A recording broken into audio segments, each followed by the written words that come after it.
Good evening, everybody. Come on, man. I got a big boy presser. This is not for the little kids. I got a big boy presser. Yeah, that's right. Because I'm gonna win. Tonight, I bring to you a special episode in lieu of regular starting time for the following program. Tonight, I am sharing with y'all to an audience that is far smaller because no one knew I was going to start now. I didn't know I was going to start now. No one knew I was going to start now. If I didn't know, how would anyone else know? But I figure people will start to drift on in here. Drift on, just drift. Be like, wait, is that button real? Is he really live? What's going on there? I don't even know what's happening. And eventually, our numbers will start to creep up, and everything's going to be like, oh my gosh, this is majestic. This is like the biggest show Joe ever had. I don't know. Well, we're going to be covering Biden's big boy presser. That's what we're going to be doing. I've never heard of a president having a big boy presser before. I did not make up the term big boy presser. The Republicans did not make up the term big boy presser. This is something that Karine Jean-Pierre referred to as Biden's big boy presser to show that it's not age or infirmity. Those are no concerns. Now, I'm hearing reports. I mean, think about what a cell phone is. That he has to hold something they're calling a big boy. I don't even know what the hell that means. What the hell does that even mean? If that's not like an admission that there's problems here, if that's not the biggest admission in the world that there are problems here, they have to hold a big boy presser, which was supposed to start at 6:30 Eastern time. It's now 7:23, has not yet started from what I'm seeing here. Let me share with you what I got on the screen here, just so you know I'm not making this stuff up. This is what Fox is sharing. That's what they got. And they're playing music. I'm sparing you all that.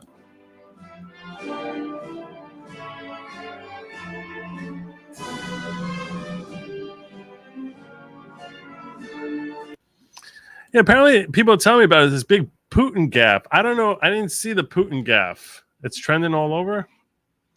Should I pull that up? I should probably pull that up. I don't know what people are talking about. But apparently he referred to Zelensky as Putin.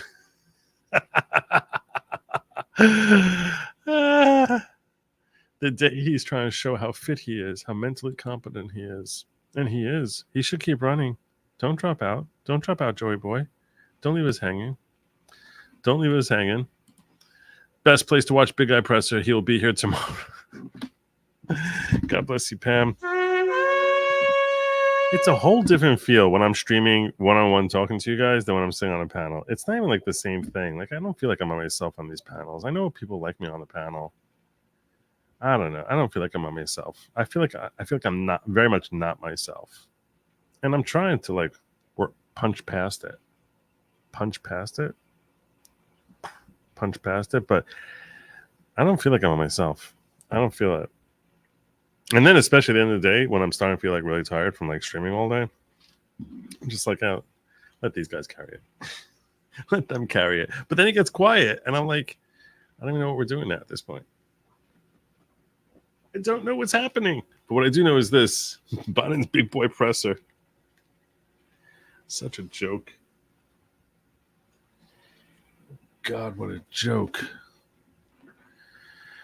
Whew, he's still not up there. There he is. They're waiting for him to show. I don't know what's happening. But apparently it's happening. Let me see if I can find that gaffe. Where's the gaffe? Trump should do a live reaction to every Biden press conference. That would be funny. Joe, all day. Oh, they see that's very kind of you, Kathy. Thank you. And you wonder why she's my New Jersey realtor. You wonder why. There you go. Joe, all day, every day. Thank you kindly. Where's that gaffe? Let me find it. X.com. Someone's going to go tag me by now on X.com. Being like, Joe, did you see this? Joe, did you see it? Oh, thanks, Nathan. I am at 99.6. Exactly 99.6. There we go. I knew Sandy tagging me. I knew someone was going to tag me. Let's see what we got here.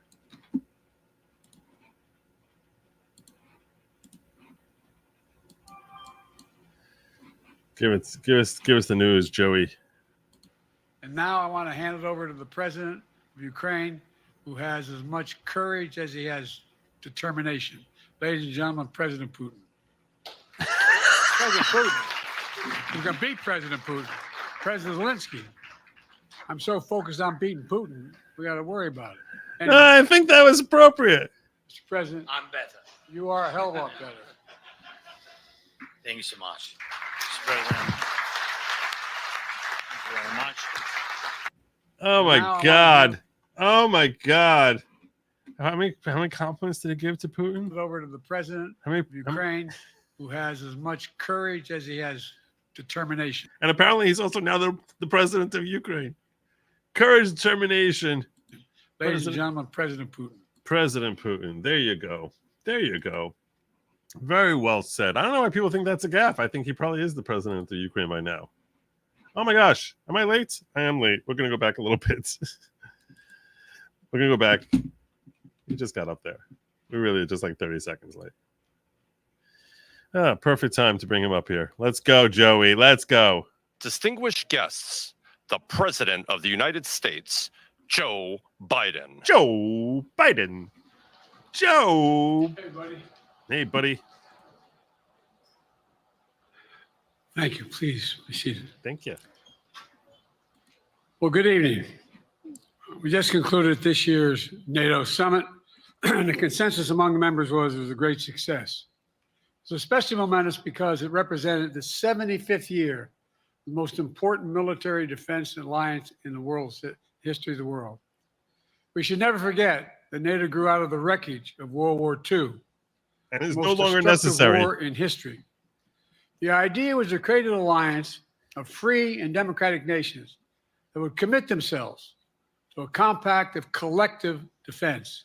From Russia. Standing together, they knew we'd all be safer. An attack on one from the USSR, would be really. treated as an attack on all. From the USSR. And it's worked because a would-be aggressor knows if they attack one of us, they'll be attacked by all of us. Why do we need it in 2000? Sending that message is the best way to deter aggression and prevent wars in the first place. For those who thought NATO's time had passed, they got a rude awakening. Really? Did we get okay? When Putin invaded Ukraine. Some of the oldest. Maybe they invaded Ukraine because NATO's still there. How about them apples? How do you like those? How do you like them apples? And deepest fears in Europe roared back to life. Because once again, a murderous madman was on the march. But this time, it's not against NATO. Not against NATO. That's the thing. It's not against NATO. No one cowered in appeasement. Yeah, well, especially the United cowered States. except for us. We collected intelligence that Russia was planning to invade Ukraine months before the invasion. And did nothing through diplomacy to stop it, like any real world leader would do. I directed the intelligence community to be a significant amount of intelligence be declassified so I could start building an international coalition to oppose the invasion. Yeah. Then in February, how'd that work? Because it's basically some of you remember, I warned the world that the invasion was imminent. I rallied a coalition of 50 nations from Europe to Asia to help Ukraine defend itself. Yeah. My foreign policy, many foreign policy more than experts all of them thought, combined. as Putin amassed Russian forces just 100 miles north of Kyiv, the capital of Ukraine, but Putin thought it was the mother home of Russia. Yeah. The capital would fall in and arguably has a claim about that, right? Less than a week. But the Ukrainian people, backed by a coalition to help build, stopped them. I'm perked up now. Today, Kyiv still stands. And if it was in Russians' hands, it would still also stand. NATO stands stronger than it has ever been. They're not part of NATO. Week of this summit, several heads of states made it a point in their statements to thank the United States and to thank me personally for all that NATO has achieved. Run, Joey, run. NATO's not only stronger, NATO is bigger because we led the charge to bring in Finland and Sweden into the alliance. Which is why they're one of the reasons they're at war with Ukraine, because we keep moving further and further east despite promises that we won't. And it makes a gigantic difference. Yeah, it makes a gigantic difference. Hundreds of thousands of, probably my predecessor millions of dead Ukrainians. made it clear he has no commitment to NATO. He's made it clear that he would feel no obligation to honor Article 5. He's already told Putin, and I quote, "Do whatever the hell you want." In fact, the day after Putin invaded... No, he didn't say that at all. He didn't say that at all. Quite the contrary. Putin did nothing while he was in power. That's gaslighting. Ukraine, here's what he said. It was genius. Nope. He said he's a smart man. Not that the move was genius, jackass. It was wonderful. He never said that either. You're a completely lying jackass. You're a completely lying jackass. Donald Trump never said it was wonderful. Some of you forgot that, but that's exactly what he said. Never, ever, ever in his life. You freaking stinking big fat liar. Maybe you don't remember. I don't think you remember what you had for breakfast. Some of you don't remember. Oh, I remember. Yeah, you remember. Sure. But I made it clear a strong NATO is essential to American security. And I believe the obligation of Article 5 is sacred. And I would remind all Americans, Article 5 is invoked only once in NATO's long history, and that was to defend America after 9/11. I made it clear that I will not bow down to Putin. Yeah, I will not walk away from Ukraine. I will keep NATO. And Putin made clear that he doesn't have the slightest fear of you at all, as opposed to Trump, who he was terrified of. Jackass. 1 million dead Ukrainians because of this man. His failure to have diplomacy, the weakness that he displayed that encouraged Russia to go in here, all because of you. You're with your big, tough face there. Make your angry face, big boy. Make your angry face, big boy. So strong. That's exactly what we did, and exactly what we'll continue to do. We raped the American taxpayer, indebted their grandkids, because we had to make Ukraine strong. Not a member of NATO, but yeah. Now, the future of American policy is up to the American people. Which they're going to say, get the hell out, Joe. This is much more than the political question. It's more than that. It's a national security issue. Don't reduce this to the usual testament that people talk about, issues of being a political campaign. Of course, it's a political far campaign. Too important. Shut up. It's about the world we live in. It's about this war ending in 10 minutes if Trump comes in, as opposed to going on and on for years under your lack of leadership. For decades to come, every American must ask herself or himself, is the world safer with NATO? Are you safer? Are we safer with you as the president of the United States? No, obviously not. Is your family safer? How does anyone know the answer to that? Arguably, this whole war here is because NATO is still in existence. I believe the American people know the answer to all those questions is yes. And I believe No. the American people understand that America is stronger because of our alliances. No. Alliances don't mean that we have to fund everyone else's defense. I believe the American consensus from Truman to Reagan to me still holds today. Oh, now he's invoking Reagan. He's Truman, Reagan, me. What a jackass.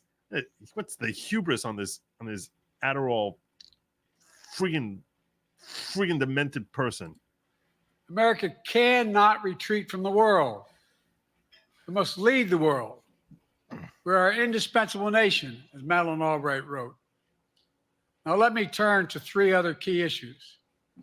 Just this morning, we had a great economic report showing inflation is down. Overall prices fell last month. Damn Skippy. Core inflation is the lowest it's been in 3 years. Prices are falling for cars, shut up. and airfare. Shut up. It's 3.5 times what it was 2 years ago. Groceries. Jesus. And you sit here telling us that, gaslight us on that also. We don't see our own bills. Airfares. Grocery prices have fallen since the start of the year.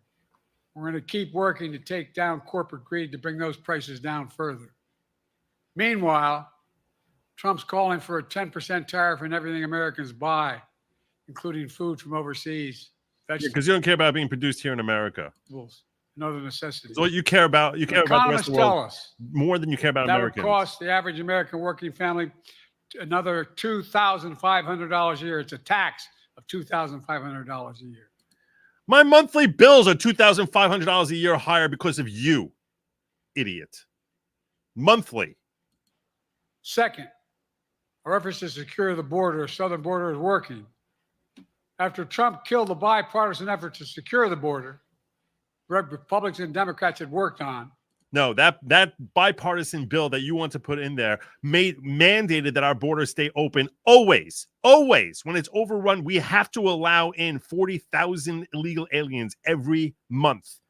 Even if you want to shut the border, the president has no right to shut it down anymore. So no, that was not a bipartisan bill to shut the border. That was a bipartisan bill that was designed to keep our border open forever. It would have been the most disastrous bill in the world.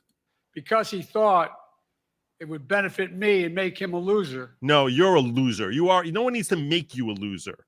No one needs to. You are a loser. Everything you've put your hands on has turned to ash. Republicans walked away.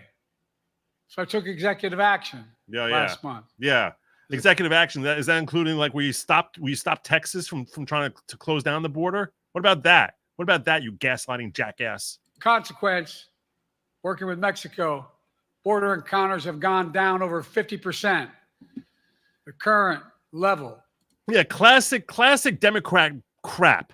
We're gonna send inflation skyrocketing, turn our border into basically a magnet for the entire South American continent, and for Far East to fly into Mexico and start walking across our border, for people from the Middle East to fly in to Central America and walk across our border, and basically have this big magnet with a huge sign and saying, "Hey, take money from us if you walk across our border. We can't give money to our vets, but we'll give money to you if you come across our border." And then when you manage to cut that number down by a certain percentage, look at our win. We're closing the border. It's still way worse than it ever was, than double any of the worst of Trump.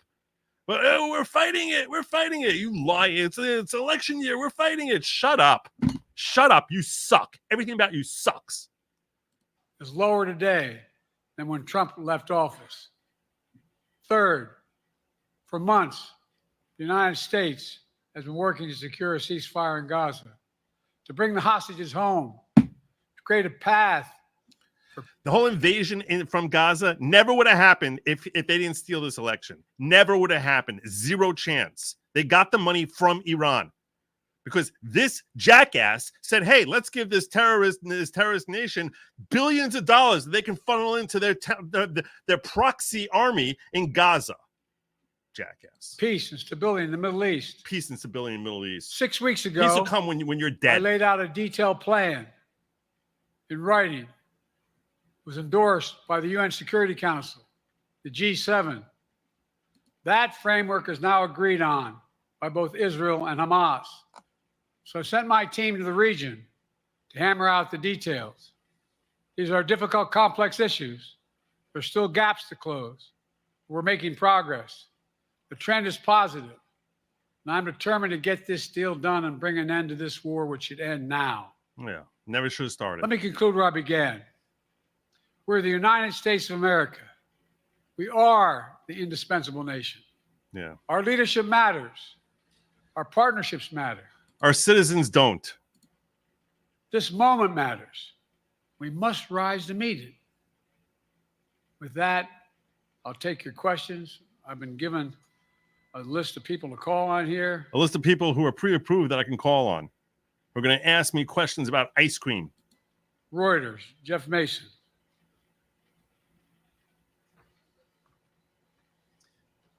Mr. President, your political future has hung over the NATO summit a little bit this week. Speaker Pelosi made a point of suggesting that your decision on whether to stay in the race was still open. George Clooney and a handful of lawmakers have called on you to step aside. Oh, well, George Clooney asked them to step aside. It means, look, they're pulling out the big guns now. Now they're pulling out the big guns. Look, they're not going. They're not going to the Griffiths of the world. No. They're not going to the Tegans of the world. No. It's Clooney. It's Clooney time. It's the Clooneys are calling on you. Oh my God. Reuters is reporting tonight that UAW leadership is concerned about your ability to win. UAW just endorsed me, but go ahead. They endorse you, but they're concerned you can win. Thank you.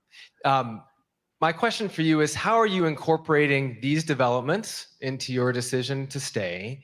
And separately, what concerns do you have about Vice President Harris's ability to beat Donald Trump if she were at the top of the ticket? Look, I wouldn't have picked Vice President Trump to be vice president, but I think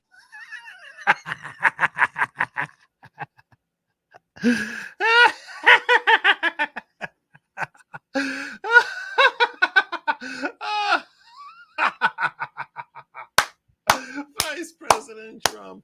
Oh my God. Oh my God. Welcome to the big boy presser. she was not qualified to be president. So let's start there. Yeah. Vice President Trump is highly qualified to be president. Number one. The fact is that the consideration is that I think I'm the most qualified person to run for president. I beat him once, and I will beat him again. Yeah, but since then you've destroyed our country. So that's kind of and developed dementia and brought in tens of millions of illegal aliens, skyrocketing inflation, killing our Marines, and burnt our future by sending hundreds of billions to a country that we don't even have a treaty, we don't even have an alliance with. Unbelievable. Whew. Secondly, the idea, I served in the Senate a long time. The idea that senators and congressmen running for office worry about the ticket is not unusual.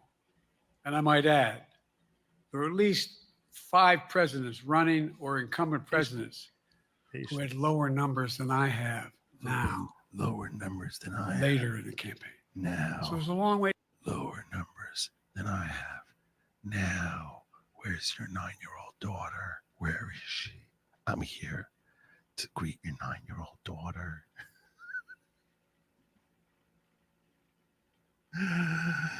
Oh God, this predator. To go in this campaign. And so I'm just going to keep moving. And because, look, I got more work to do. We got more work to finish. There's so much, we made so much progress. Think about it. Think about where we are economically relative to the rest of the world. Name me a world leader who wouldn't want to trade places with our economy. Name me a world leader who wouldn't want to trade places with our economy 4 years ago. We've created over 800,000 manufacturing jobs, You 1.5 million. created none of I this. mean, You created none of things this. are moving. You built nothing. You created nothing. People returning to work is not you creating. You created a zero. Well, no, sorry. You created debt. You created inflation. You created despair. You created mass violence. You created just chaos. Fortunately, the cancerous nature that you are has spread to the DNC. That's the only good thing you created, chaos in the DNC. Thank you for that. We got more to go. Well, there's a lot more of Working class that to people go. still need help. Corporate greed is still at large. Their prices. You've been in power for 70 years. And it's like President Methuselah here is worrying about corporate greed. You are Mr. Corporation. You served as vice president for a president who got more donations from corporations than any 3 presidents in history. Corporate greed, jackass. The corporate profits have doubled since the pandemic. They're coming down. No, yeah, So they're I'm coming down. optimistic about where They're things coming are down. going. This is another trick. This is another like semantics trick that they use. Basically, whenever there's like inflation, if the speed of inflation slows down, they call that coming down. It's coming down. Oh, it's coming. It's improving. It's improving. It's improving. No, there's still more inflation rather than deflation. Something to like actually, bring prices back to where they were.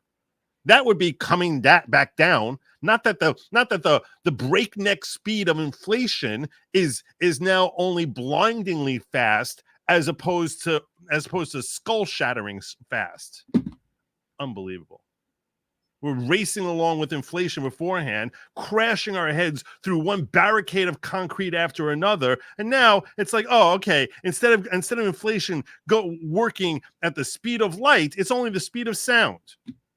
So it's still inflation, obviously, but it's much better. Oh, we're bringing it down. You fixed nothing.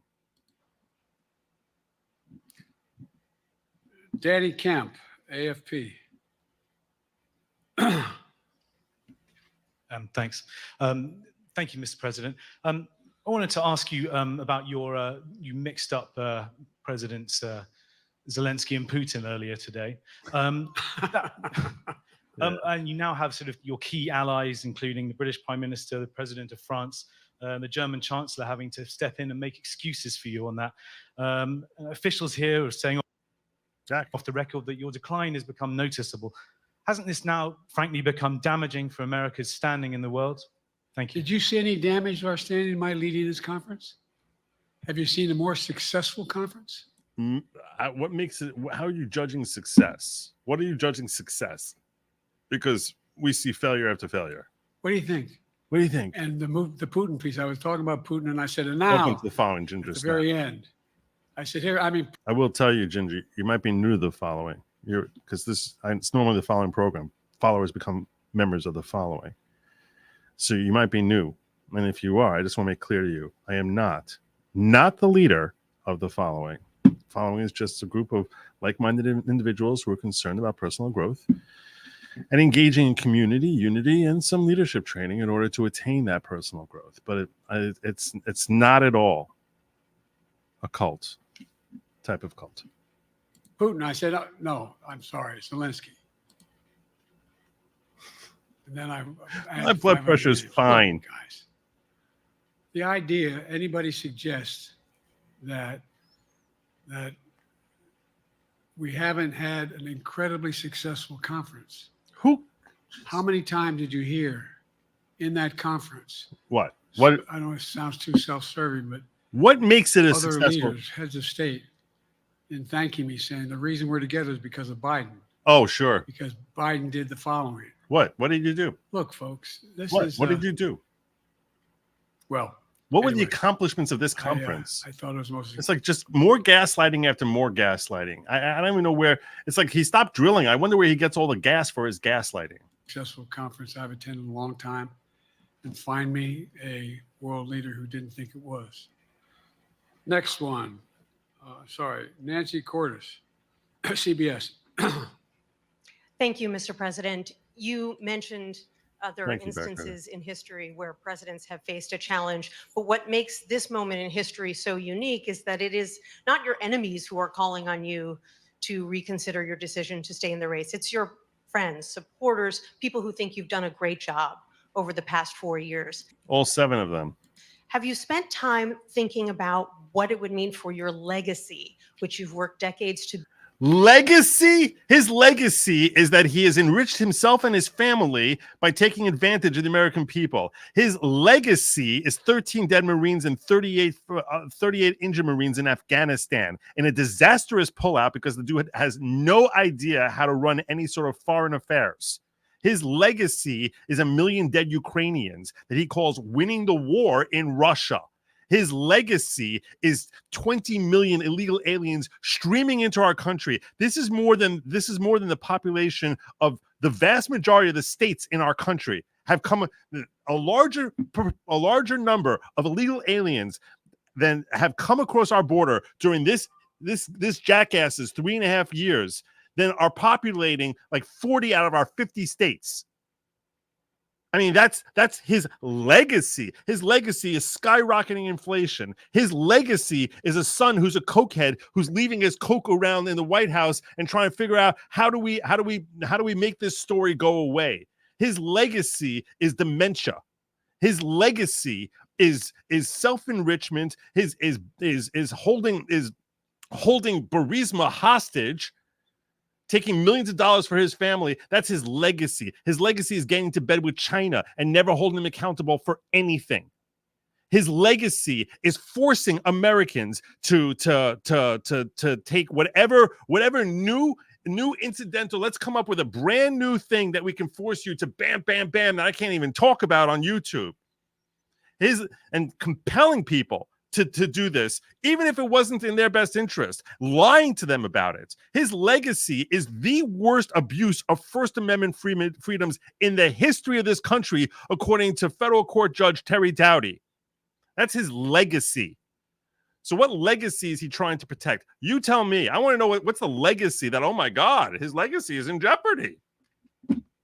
Build if you stay in the race, despite the concerns that voters say they have, and you lose to someone who you yourself have argued is unfit to return to the Oval Office? Well, look, I'm not in this for my legacy. I'm in this to complete the job I started. Completely destroying America. So far, I'm only like 2/3 of the way done. You need to give me another couple of years so I can really make sure America can never recover from this disaster that I foisted upon you. Okay, I've got to complete the job. I'm not done yet. There's still some healthy mountains out there that I haven't blown up yet. Oh my God. Oh my God. As you recall, understandably, many of you and many economists thought my initial initiatives that I put forward can't do that. It's going to cause inflation. Things are going to skyrocket. What are you watching? They haven't skyrocketed? Jackass. Well, what are you hearing now? What are you From hearing mainstream now? economists? I'm hearing a guy who sounds like a predator. That's what I'm hearing right now. Right now, I'm hearing a guy who sounds very, very creepy. That's what I'm hearing right now. 16 economic Nobel laureates. Oh, shut up with your stupid 51 FBI agents saying that your son's laptop, which exposed your corruption, was Russian disinformation. I don't give a damn about those stupid 16 economists who 9 out of the 16 are active contributors to your campaign. Go to hell, you freaking gaslighter! Who basically, how much money did you give them? We know you tried buying votes from America's youth by promising them that you're going to wipe away their debt at taxpayer dollar. 16 noble economists. Shut up. That I've done a hell of a job. No, they didn't say you've done a hell of a job. No, what they actually said was they thought that Trump's plan would harm our economy, as if there's anything worse he could drop upon us than the crap fest that we've endured under you for the last 3.5 years. I feel like we weathered the storm. We've gotten like tougher. We're kind of used to having terrible economy, courtesy of the Biden administration. And under my plans so far and what's going to happen in the future if I'm reelected, things are going to get much better. Yeah, they're always going to get much better. Always going to get much better. I'm going to make life as terrible as possible, and then promise you how it's going to get much better. Make you think that things can't possibly get worse while I march us towards World War III. But don't worry, that'll be fine too. Our economy is growing. I was determined when I got elected to stop the trickle-down economic theory. That if the wealthy did very well, everybody else would do well. Your donors. Who's Bill Gates supporting? The wealthy doing well. Who's Jeff Bezos supporting? Who's Mark Cuban supporting? The wealthy doing well. Why the wealthy supporting you if you're so aggressive against the wealthy? Why is that? Democrats don't have an answer for that. They have no answer to that question. Oh, really? If it's the Republicans who are so helpful to the mega rich, why is it that Gates, Cuban, and Bezos, everyone, and Google all love Democrats? Why is it that big tech loves Democrats? Why is that? Why is Mark Zuckerberg sitting there making Zuckerbucks and trying to make sure Democrats get elected if you're so tough on the wealthy? Full of crap, lying, gaslighting piece of crap. My dad was a well-read, decent guy. I don't remember much trickling down on his kitchen table. Oh, shut up with your stupid kitchen table. All the time about the kitchen table. Let me tell you something. This guy hasn't sounded around a kitchen table since he was wearing short pants. All about he knows nothing about the kitchen table. He's living in 1964. No one's sitting around the kitchen table. Basically, since Roseanne has been on the air, they were basically mocking the stereotype of around the kitchen table. And this clown whose head is up in the sky has been circling around with the elites and using plagiarism and lying to attain any position he's ever had is sitting here explaining to us about the kitchen table. I'd rather hear about freaking corn pop. Middle-class people and working class people need help. And so what happened is I just The middle class has died under you, has died. decided to implement, was able to implement as president, what I believed when I was a senator. And that is that the way to build this economy is from the middle out and the bottom up. That way we grow the economy. Yeah, And the which is the stupidest Keynesian perspective that never has ever worked for economics. Never, never, never.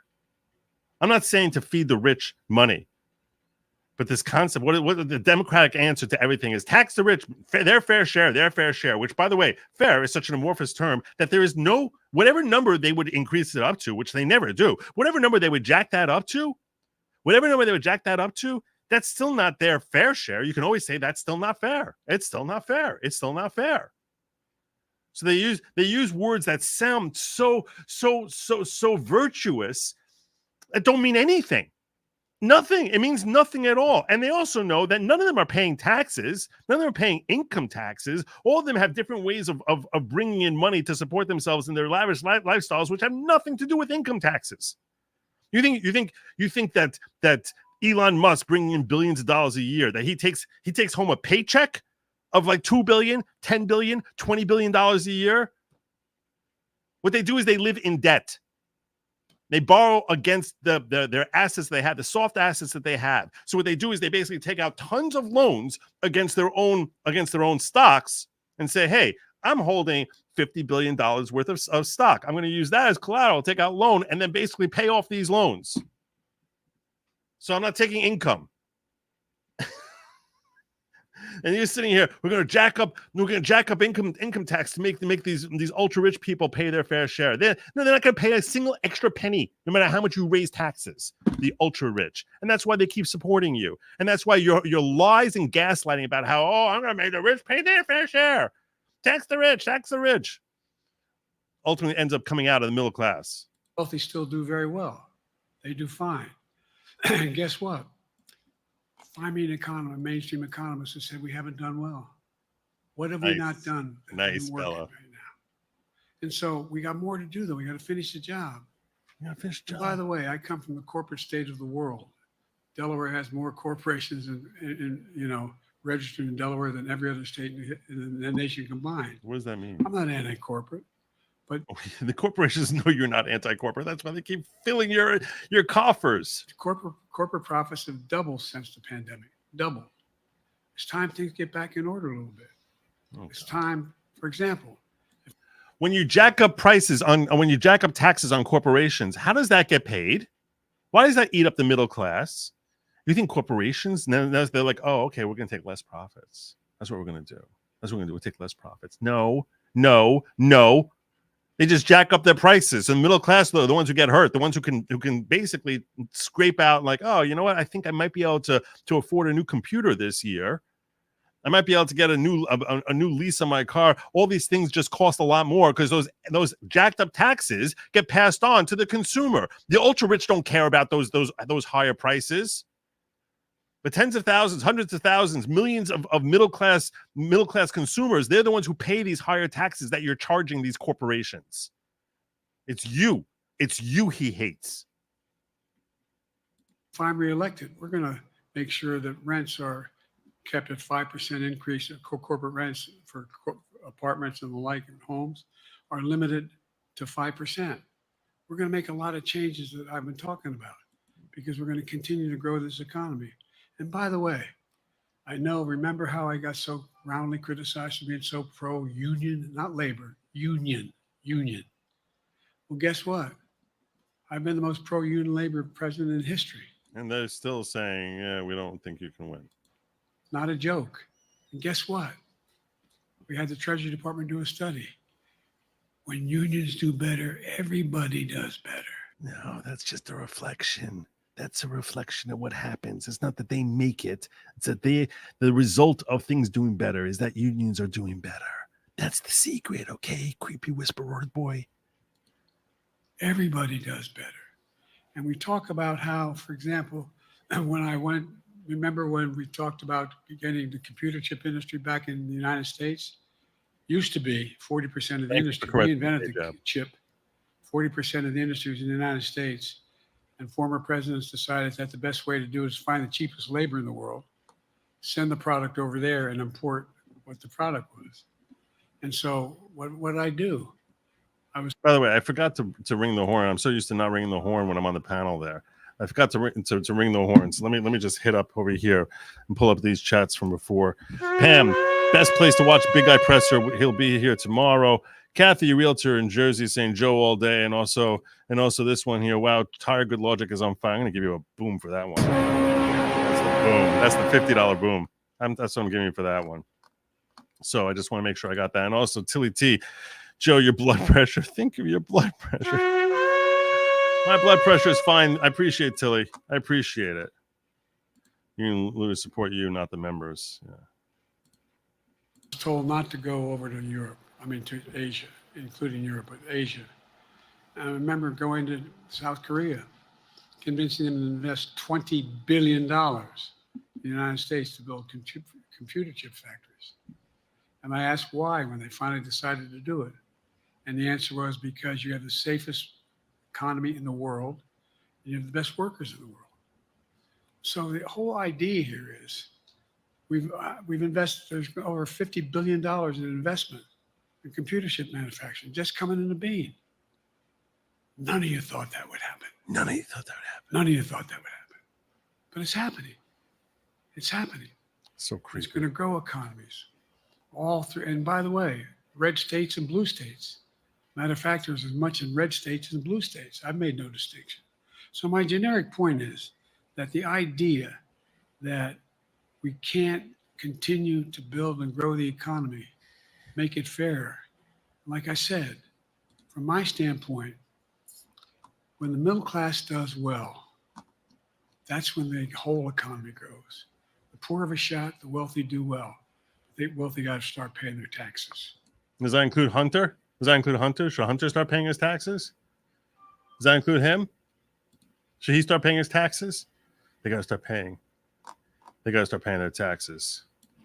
My son doesn't have to, but the wealthy have to pay their taxes. My wealthy son doesn't have to. Your Vice President Kamala Harris would be ready to serve on day one. Can you elaborate on that? What is it about her attributes and her accomplishments over the last 4 years that make her ready to serve on day one if necessary? Look. I set the precedent that America, when it comes to dealing with the world, that what we do is we bend over and we serve up in any way a foreign world leader wants. We will take it any way they want. Tell me, how is Kamala not ready to lead that nation? She's the perfect candidate, the perfect one. She's perfect. We set the standard here, and now she's perfect. Perfect. Look, man. First of all, the way she's handled the issue of freedom of women's bodies to have control over their bodies. Really? What did she do for that? What did she do for that? I want to know. What did she do for that? She didn't handle any issue at all. She never handled anything. I mean, she never handled anything that she couldn't literally wrap her little fingers around.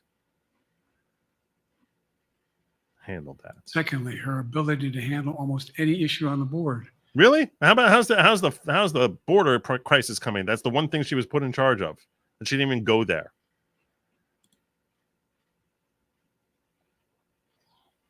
Amazing watching the media control system tears apart over keeping versus dumping Joe. Without him on board, he can't be taken out. That's true. That's true. And this presser is designed to keep him in. Look, as much as I'm screaming about him because he's a big, fat, freaking stinking liar who's destroyed our country, I like the fact that he looks strong here.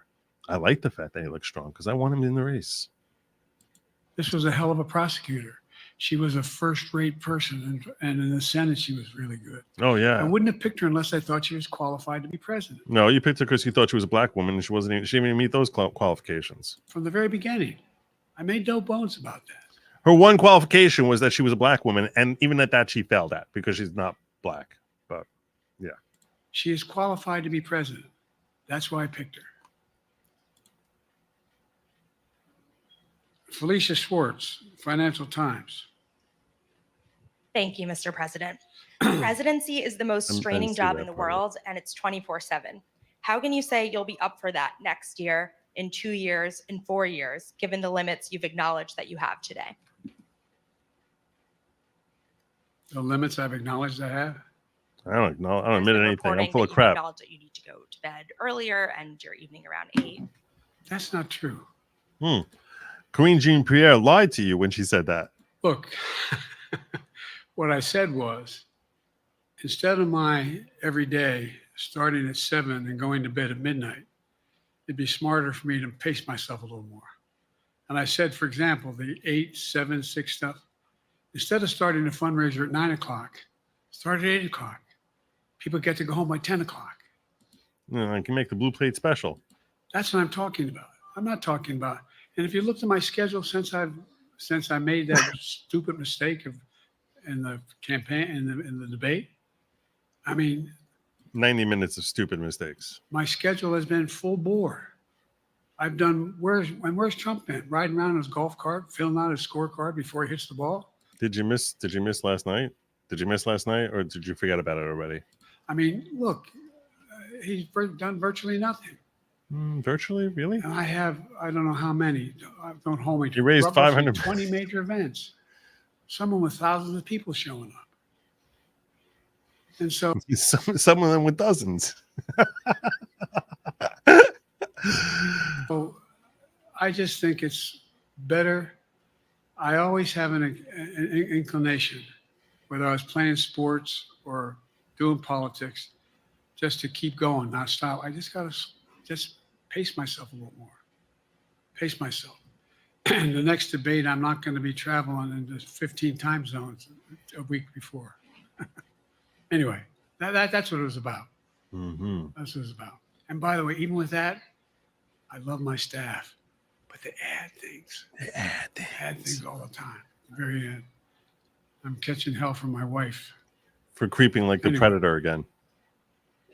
I'm Stop using creepy predator voice. sorry. Zeke Miller, Associated Press. Thank you, Mr. President. 2 questions for you. First, on the NATO summit, President Zelensky, in your meeting with him, he pressed you to lift your limitations on the Ukrainian use of American weapons, saying that in his public remarks afterwards, saying that Ukraine cannot win the war unless those limitations are lifted. Are you reconsidering your position on that? And then secondly, following up on Felicia's question there, leaders of your own party have said Look, I'll march us even closer to World War III. That's fine. That's fine. that they're not worried about that debate. They're worried about the next bad night and the bad night after that. How can you reassure the American people that you are up to the task and that there won't be more bad nights at a debate stage or somewhere else? First thing about Zelensky asking for the ability to strike deep into Russia. With American weapons. We've allowed Zelensky to use American weapons in the near term and the near or abroad into Russia. Whether or not he should be attacked. For example, should Zelensky English. not English. he had the capacity to strike Moscow, strike the Kremlin? Would that make sense? It wouldn't. Question is, What is the goal then? what's the best use of the weaponry he has? No. The real Weaponry. question is, why are we in Ukraine? What is the objective? What is a win? At what point is it a win, according to you? At what point is a win? Getting to him. I've gotten a more. It's not toppling I've got Putin, a more apparently. long-range capacity, as well as defensive capacity, and so our military is where I'm following the advice of my commander-in-chief, the chief of staff of the military, as well. My you're the commander-in-chief. I don't know. Who's your commander-in-chief? Is that Obama? As the Secretary of Defense and our intelligence people. And we're making a day-to-day basis on what they should and shouldn't go, how far they should go in. That's a logical thing to do. Second question related to Bad nights, sir. How can you reassure the American people that you won't have more bad nights, whether they be on a debate stage or it's a matter of foreign policy? well, I tell you what, the best way to assure them is the way I assure myself. And that is, am I getting the job done? Am I getting the job Then done? we should be very concerned. Can you name me somebody who's got more major piece of legislation passed in 3.5 years? What major? Yes. Oh, created 2,000 jobs just last You week. did not So create if I slow anything. down, I can't get the job done. That's a sign that I shouldn't be doing it. But there's no indication of that yet. None. This is so deluded. I think he really believes this What we crap. got here? It's like when you repeat crap often enough, you start believing it yourself. I think he actually believes this idiocy. Merrick, Pulaski Radio. Thank you, Mr. President. How are you? I'm well. The elections in the US have consequences around the world. You have pretty high standing in Europe. I just asked President Macron about you, and he said we are happy to have him as the President of the United States. Of course they're going to say But that. There's a concern. If Trump is Many president, they people were in happy he's Poland the president. across Europe are worried that the former president may win the election. And there's a lot of concern that Donald Trump may weaken NATO, 270 years. stop supporting Ukraine, or push Ukraine to give up territories to Russia. They're correct. And yourself was warning just 2 minutes ago about it. Oh, that I think he'll do. I think he's going to pressure Zelensky to go territory. That's almost a certainty. He will. So my question is, So my question is, why are we spending $200 billion to stop Zelensky from having to give up territory to Putin? Why? Why is that? Why is that our fight? Why? do you think that Europe will be left on its own if Donald Trump wins the election? I'm going to give you a little softball question here as to how, Europe's going to be on their own. Let me tell you, why Europe can't stand on their own 2 feet? It's our job to prop up Europe. Take off your pink pants, put on actually, like green uniforms, go out there and defend your own freaking countries. It is, put away your stupid little napkin in your pocket, in your pocket squares. Take off your beret and put on a freaking helmet, Frenchie. And what's your advice to European leaders to prepare for possible US disengagement? Eat crap. Eat crap. Well, look, I think, how can I say this without sounding too self-serving? No, okay. So yeah.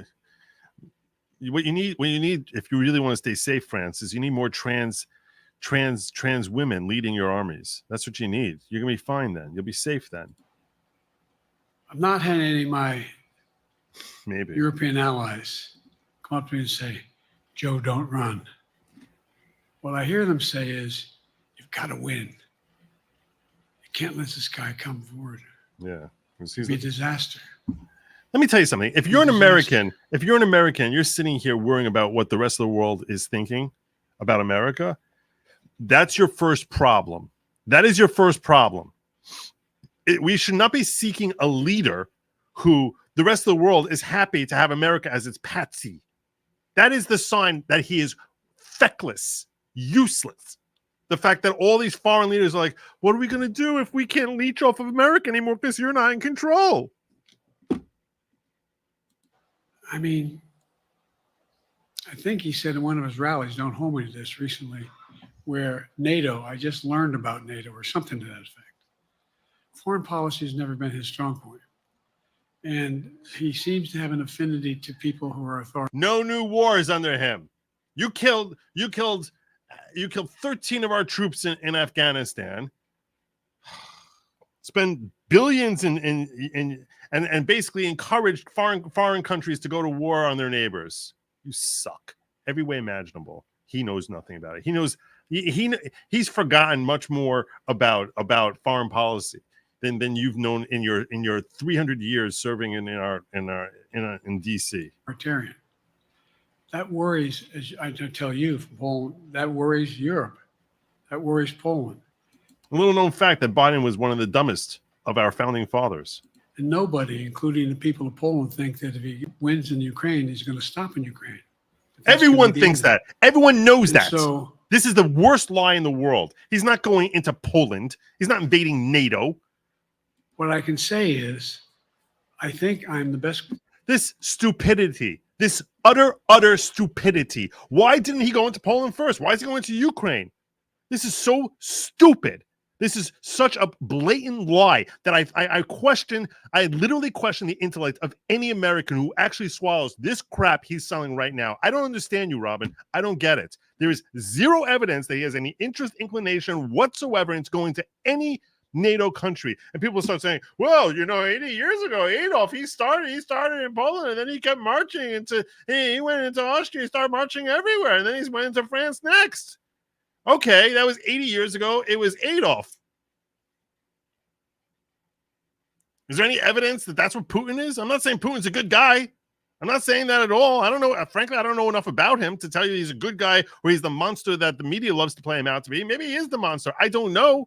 We certainly don't have any evidence that he's remotely like Adolf. Has he ever used the term Lebensraum? Has he ever said that? Has he ever talked about Russia needing more living space? Or has he said, hey, this is Russian territory that happens to be occupied by countless Russians, far more than Ukrainians?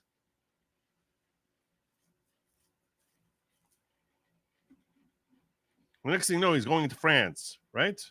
So such utter lies that the feeble-minded people swallow. Qualified person to do the job, to make sure that Ukraine does not fall, that Ukraine succeeds, that the European alliance. You won't even tell us how many dead Ukrainians there are. So they are falling. You won't even tell us how many dead Ukrainians there are.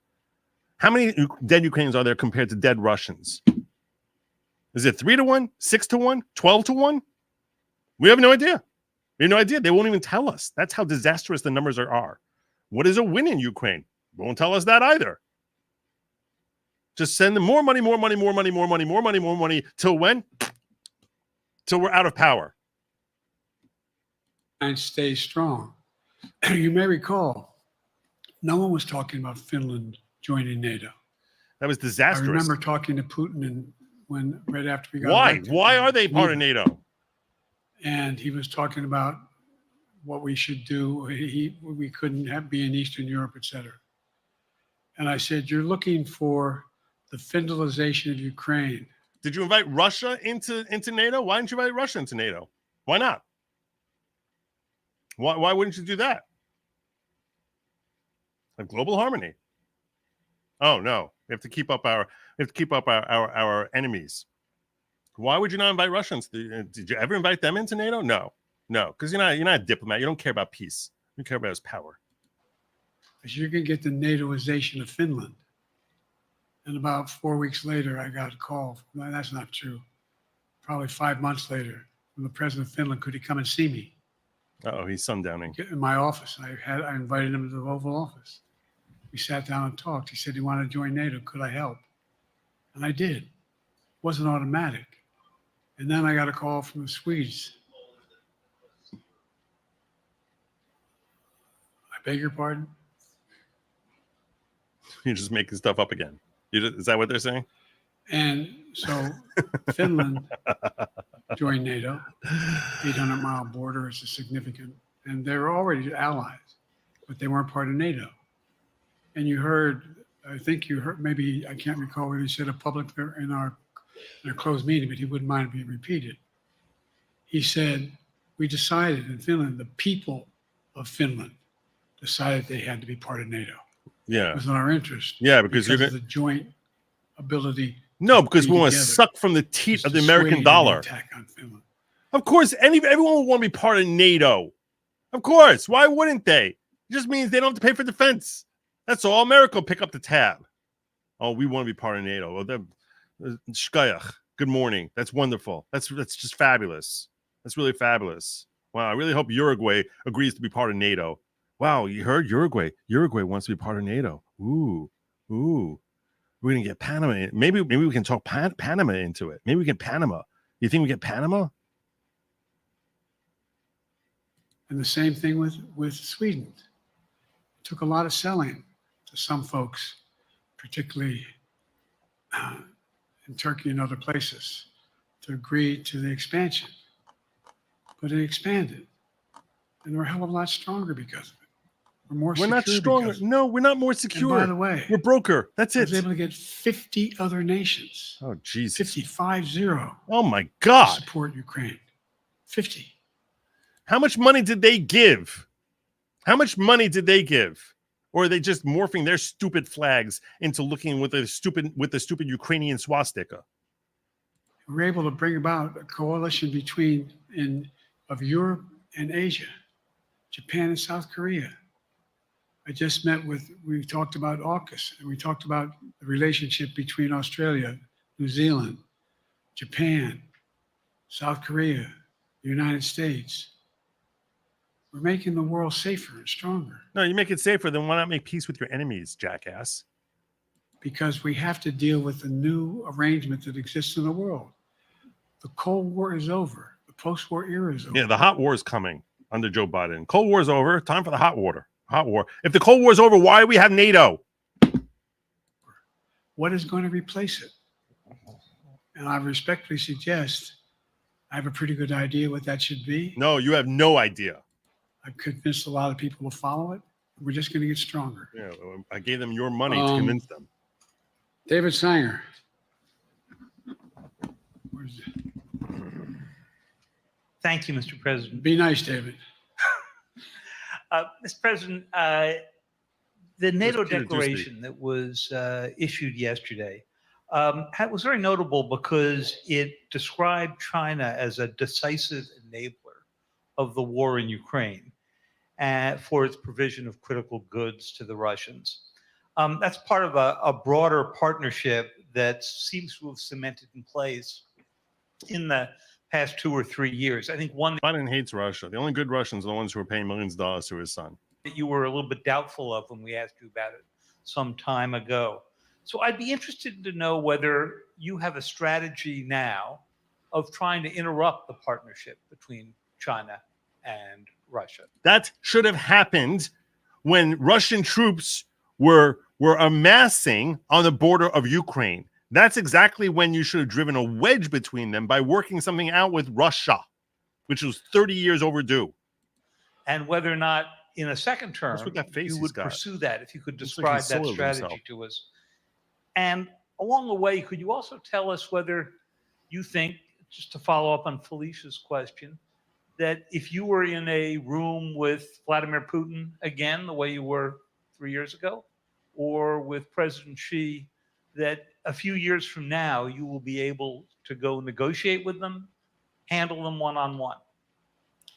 Well, the first part of the question is, we discussed and I raised in the NATO summit and others raised the future of China's involvement, what they're going to do, what they're doing with Russia in terms of accommodating, facilitating.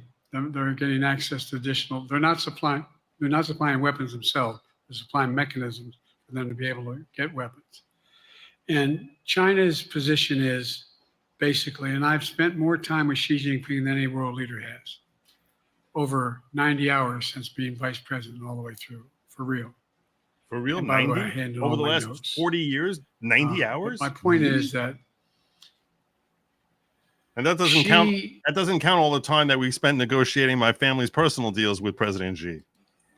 believes that China is a large enough market that they can entice any country, including European countries, to invest there in return for commitments from Europe to do A, B, C, or D, or not to do certain things.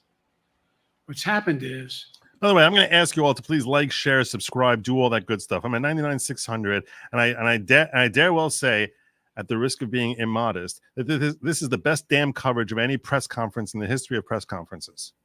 we had a long discussion about what we cannot, you have to make clear, China has to understand that if they are supplying Russia with information and capacity, along with working with North Korea and others to help Russia in armament, that they're not going to benefit economically as a consequence of that by getting the kind of investment they're looking for.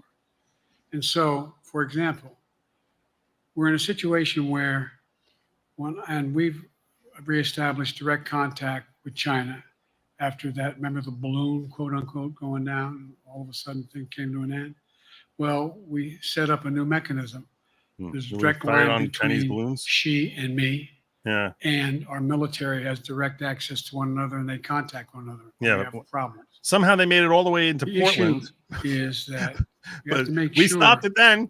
that she understands there's a price to pay for undercutting both Yeah. What was that the price? What was that Pacific price? Basin as well as Europe, and as relates to Russia and dealing with Ukraine. And so we, for example, if you want to invest in China, as you know this area really well. Mm-hmm. Trying to invest in China, you have to have a 51% Chinese owner. You have to make sure that you do by their rules, and you don't have the authority, and you have to provide all access to all the data and information you have. There was a while there, as you recall, the last administration and other administrations, where the access to that market was enticing enough to get companies to come in because they had access to over 1 billion people in the market, not 1 billion, a lot of people in the market. Thank you. And so they were doing it. But that I'm surprised he's got still standing. curtailed By the way, I'm surprised he's still standing also. when we started saying we're going to play by the same rules. For example, the idea they don't abide by the international rules related to subsidizing products by the government funding. So guess what? They're not going to be able to export their electric vehicles to the United States without a significant tariff. Others are doing the same thing around the world. 20 minutes ago, he's screaming how Trump's tariffs are terrible for the economy, and now he's basically saying, and now he's basically talking about tariffs he's putting on China. It's like, I'm going to tell you how terrible the other guy is while I sit here doing a crap job trying to mimic him. But it is a concern. It is a concern that you have both China, North Korea, Russia, Iran, countries that are not necessarily coordinated in the past, looking to figure out how they can have impact. That impact? Yes, I do, but I'm not prepared to talk about the detail of it in public. Only because it doesn't And I sound think nearly you'll as good if you see heard the that details. Well, some of our European friends are going to be curtailing their investment in Russia. In China, as long as China continues to have this indirect help to Russia in terms of being able to help their economy as well as help them in. What's the nature of this consequence indirect help? The indirect help is that they formed an agreement with each other? Because you basically sent Putin running into Xi's arms. their ability to fight in Ukraine. The other thing, The Putin-Xi alliance is all because of him. So now let me see what steps I could take to try to remedy that problem that I created. we talked a lot about is that, and I raised it, and I didn't hear any. I can't swear that everyone agreed because not everyone got to talk about it. And I want to be clear so then there's no confusion here, okay? When Putin was amassing his troops along the border of Ukraine, the reason for this fight is a pipeline that Russia is trying to run through Ukraine, natural gas that they want to ship and sell to the EU. That's what this ultimately was about. All this was a business deal. That's what this is. This is a business deal gone bad between countries who have significant militaries. That's what this is. If you actually knew anything about diplomacy, if you knew anything about how to actually broker a deal, like I don't know, the guy who wrote Art of the Deal, the guy who made one deal after another during his administration, you would have used this as an opportunity to cement the financial relationship in a triumvirate between Ukraine, Russia, and America, where we actually get a little taste, and you broker a deal between Ukraine and Russia instead of them killing each other. Frankly, likely at a 3 to 1 or 4 to 1 ratio in Russia's favor.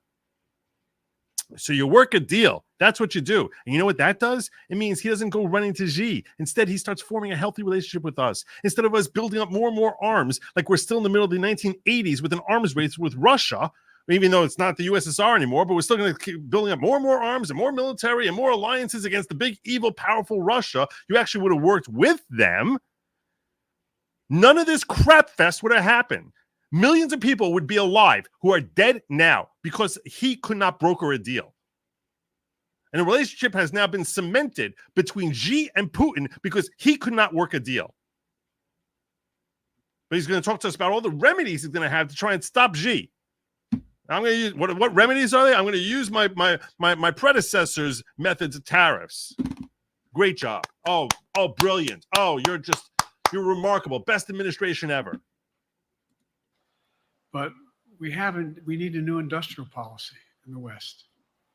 For example, we talked about how both the EU as well as NATO has to be able to begin to build their own munition capacity, has to be able to generate their own capacity to provide for weapons and the ability to, it came as a surprise to some of us how we had fallen behind in the West in terms of the ability to construct new material, new weaponry, new you hear him sundowning? Everything from vehicles to weapon systems.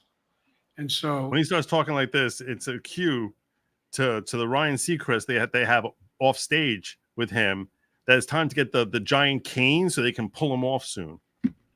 One of the things that came out of this was we're going to be meeting again with a number of my colleagues, my European colleagues, is what do we do? It's probably true. The capacity it's probably true of the West, particularly in Europe and Japan, to be able to generate kind of ability to produce their own weapon systems, not just for themselves, but to be able to generate that. It's the same. It's what Russia's trying to figure out. That they went to China, and they didn't get the weapons, but then they went to North Korea. But we're going to be in a position where the West is going to become the industrial base for it to be able to the ability to have all the defensive weapons that we need. Why are we not already the base? What are you talking about? That was a discussion as well. I'm sure you answered on whether you would be ready to go deal with Putin and Xi 2 or 3 years from now. I'm ready to deal with them now. How many of you have any confidence that this deal that he brokered supposedly with NATO in any way does not bend America over further and further and further? That's why they would consider a success. Because he's like, oh, I can take an extra couple of inches down my throat. Oh, in 3 years from now. Look,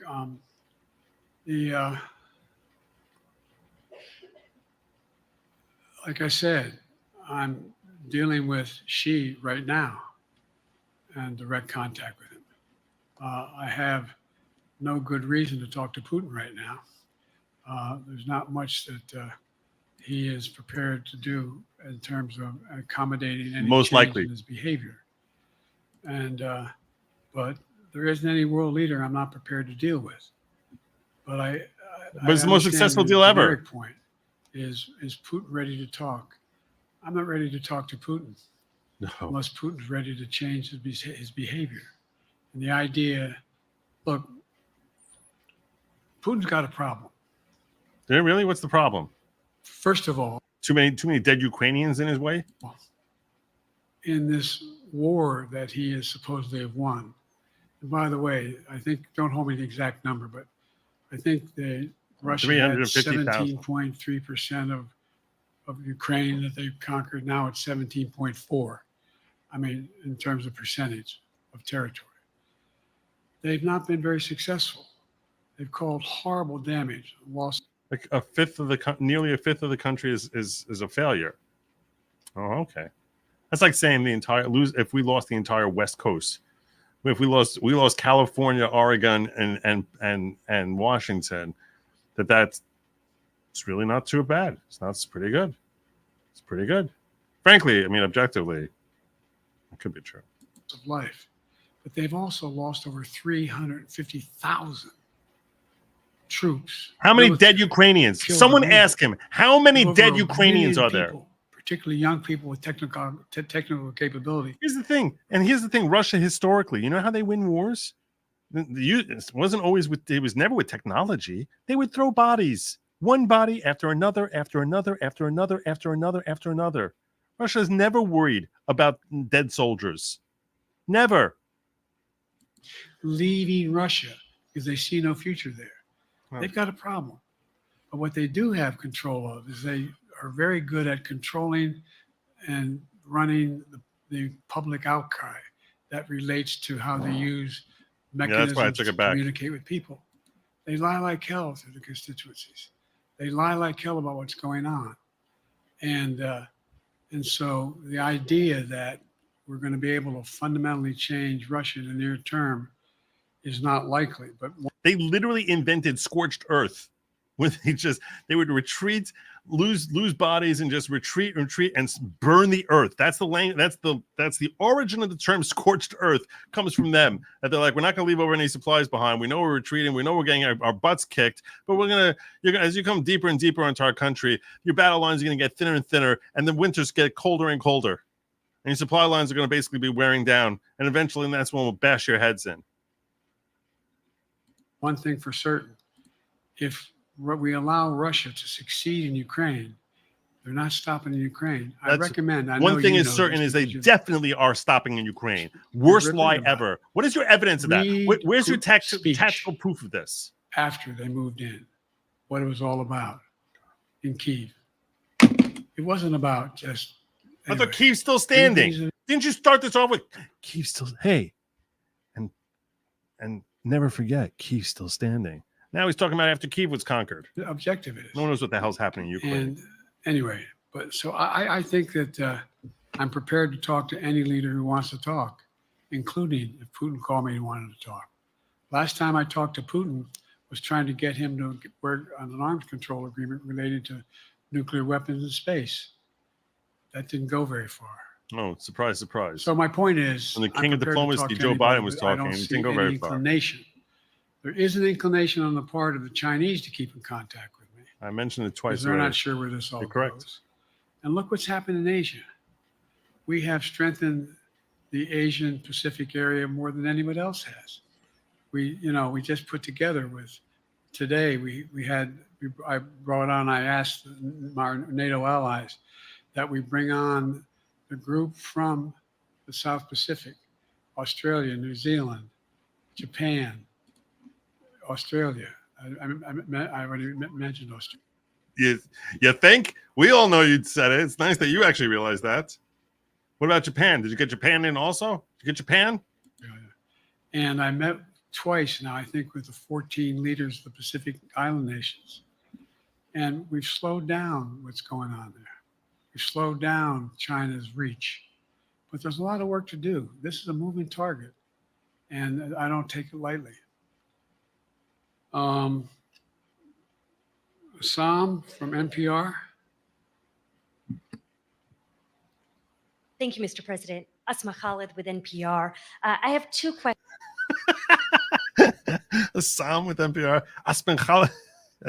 Oh, yeah. Okay. I wasn't gonna get all those consonants. That's basically what he's thinking. Like, yeah. Questions. Earlier, you spoke about the ceasefire plan between Israel and Hamas. We're now looking at 10 months of war, and I'm curious if there's anything that you feel personally you wish you would have done differently over the course of the war. And then secondly, if I may, I wanted to ask you about your presidential campaign. I remember covering your campaign in 2020, and there was a moment where you referred to yourself as a, quote, bridge. How are you covering his campaign? Were you stationed outside his basement where he was hiding most of the time? Candidacy, a transition to a younger generation of leaders.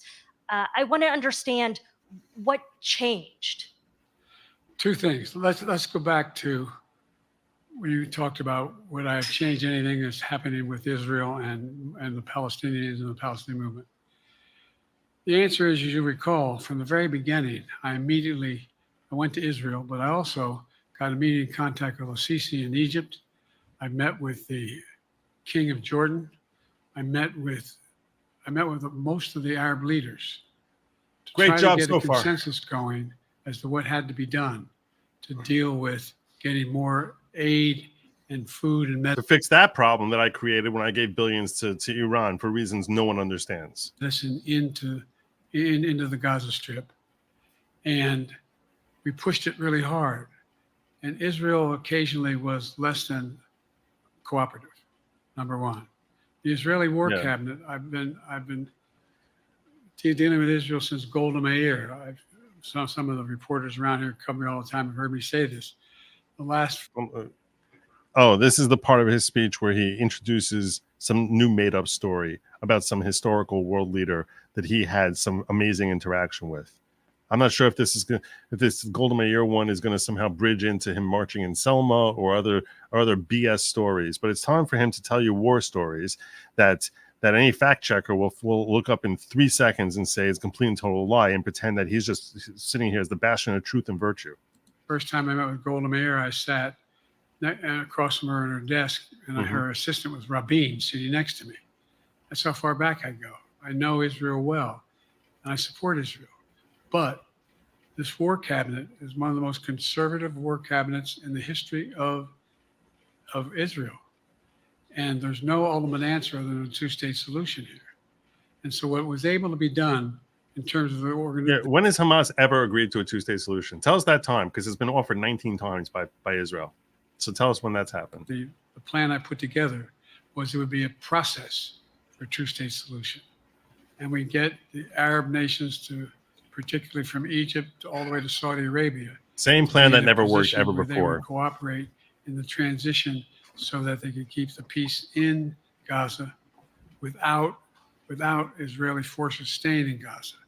The question has been from the beginning, what's the day after? No, the question has been, when has there ever been any offer at all from Hamas or from any Palestinian leadership at all to a two-step solution? Just tell us when that was. Gaza. And the day after in Gaza has to be, the end of the day after has to be no occupation by Israel on the Gaza Strip. That's what it was for the last 17 years. 17 years before the attack, there was no occupation at all of that quote-unquote open-air prison. It's like America is also an open-air prison.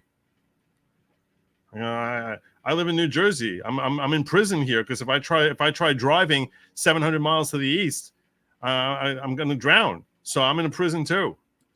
As well as the ability for us to access, get in and out as rapidly as you can, all that's needed there.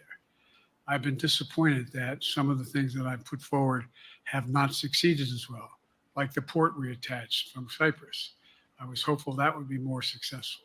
Yeah, unfortunately, But Iran was shipping in weapons. That's why when I went to Israel immediately after the massacres that occurred at the hands of Hamas, the one thing I said to the Israelis, and I met with the war cabinet and with Bibi, don't make the same mistake America made after bin Laden. There's no need to occupy anywhere. Go after the people who did the job. You may recall, I still get criticized for it, but I was totally opposed to the occupation and trying to unite Afghanistan. Once we got bin Laden, we should have moved on because it was not no one's ever going to unite that country. When did that happen? When did you say that? You were vice president for freaking 8 years. Why were you there the entire time? Utter liar. Flat out liar. Just make stuff up. Make up more and more and more. You might not remember. I was a guy. Really? Then you had a pretty significant voice. You were one heartbeat away from the presidency for 8 years. For every inch of that, not every inch, the entirety from the poppy fields all the way to the north. God bless you, brother. So don't make the same mistake we made. Don't think that's what you should be doing, is doubling down. We'll help you find the bad guys, Sinwar and company. And all this criticism about I wouldn't provide when the weapons they needed. I'm not providing them 2,000-pound bombs. They cannot be used in Gaza or any populated area without causing great human tragedy and damage. But remember what happened when you had the attack on Israel with rockets and ballistic missiles. Which one? I was able to unite the Arab nations as well as Europe. When was this? Nothing happened. What are you talking about? Nothing got hurt. When was this? It sent an incredible lesson. What are you to what talking was about? going on from the Middle East. When did this So there's a happen? lot What year are you of talking things about? In retrospect, I wish I had been able to convince the Israelis to do. But the bottom line is we have a chance now. It's time to end this war. Doesn't mean walk away from going after Sinwar and Hamas. And if you notice, you know better than most, there is a growing dissatisfaction on the West Bank from the Palestinians about Really? Hamas. Really? Hamas is What's not the evidence of popular that? now. And so Where's the there's evidence a of lot of that? moving parts. I just have to keep moving to make sure that we get as much done as we can toward a ceasefire. A ceasefire. How about And getting the get those- hostages out? And by the way, Still look 100 at the hostages numbers in Israel. there. American I mean, hostages still there. my numbers are better in Israel than they are here. But then again, they're better than a lot of other people here too. But anyway, Bridge candidacy in 2020, you referred to yourself as being a bridge candidate for a younger, fresher generation of Democratic leaders. And I wanted to know what changed. Bridge to nowhere. what changed was the gravity of the situation I inherited in terms of the economy, our foreign policy, and domestic division. And I think, I won't put words in anybody's mouth.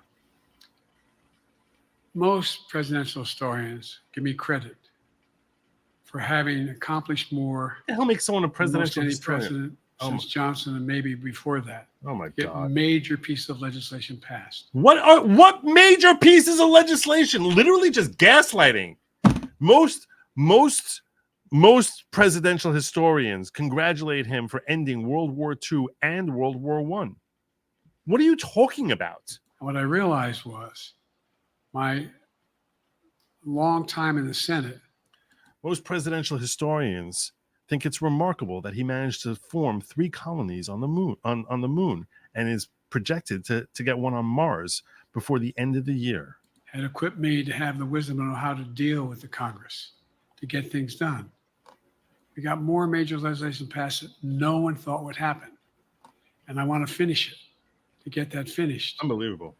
If tomorrow, if we had a circumstance where there was a lineup and I hadn't inherited what I did. That's we just exactly why I moved asked things Fletcher. along. Exactly my question. Anyway, it's I'm going to change. Anyway, I'm rambling. Last It's going to question. change. Haley Bull, Scripps. Or no, Josh Weingrove. I'm sorry. Not at all the same What's the name. next one? I'll do 2 more questions. Thank you, Mr. President. Many of your colleagues, Democrats in the Hill, are watching tonight as they assess what they want to say about your candidacy.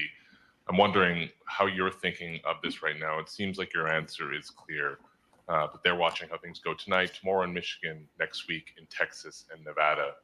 Are you thinking that way about how the next week or 2 goes would inform your Am I using that way you said? Are you thinking that way about how the next 2 weeks go? Will that affect your decision, or are you fully determined on running in November as the party's nominee? I'm determined on running, but I think it's important that I allay fears by let them see me out there. Let me see them out. For the longest time it was, Biden's not prepared to sit with us unscripted. Biden's not prepared to, anyway. And so what I'm doing. I don't remember the end of that I think sentence. we've done over 20 major events from Wisconsin to North Carolina to demonstrate that I'm going to start a bunch of I'm going sentences out. that I don't know how to finish and finish them with anyway. The areas where we think we can win, where we can persuade people to move our way, or people are already there. And then look, the other thing is we have the most extensive campaign organization of anybody's had in a long, long time. We have well over 1,000 volunteers knocking on doors, making phone calls, making tens of thousands of phone calls. Printing out ballots, filling out ballots for old people who are in comas. They're all over the place. We got thousands of people like that. We got thousands of people like standing by at electric boxes to shut down voting booths. What are you talking about? What are you talking about? I don't know what you're talking about, man. Yeah, he's arrested more black men. He's kept them in prison forever. Johnny Reb said, Joe's on fire tonight. Live, lie checking and live, lie checking and snark. Yeah, I am pretty strong tonight. Denise says, just finished watching Viva's live stream of Biden's big boy presser. Now I'm watching you from the beginning at 2x speed. LOL. I love you both. Yeah. God, I hate this guy. Pure brilliance of this alley cat is unreal. We have headquarters. I forget exactly how many. I want to cite a number and then find out. Oh no. Maybe he'll say something inaccurate for the first time in this administration. We have scores of headquarters in all the toss-up states. We're organized. We're moving, and that's awful hard to replace in the near term. And here's the other thing. I was in the Senate a long time. You don't Very say. proud of what I've done in the Senate. Yeah, I put a lot of black I people was away. chairman of the Foreign Relations Committee for a long time, and I was chairman or ranking member and chairman of the Judiciary Committee. I harassed the hell out of Clarence Thomas and basically propped up a completely empty scandal against him. I'm going to be going down to the Johnson Library. Anyway, I'm going to be going around making the case. Of the Joe, things this that I has think been we- all. Well, anyway, Joe, I just want to say, well, anyway. That's how everyone should end their sentences. Well, anyway. have to finish, and how we can't afford to lose what we've done or backslide on civil rights, civil liberties, women's rights. There's that little button we have. Control guns, not girls. I mean, the idea we're sitting around, this where Kamala's so good as well. So We're good. sitting around. So good. More children are killed by a bullet than any other cause of death. Forceps. More children are killed with forceps than in the last year than by a bullet in American history. Forceps are killing more children. Forceps.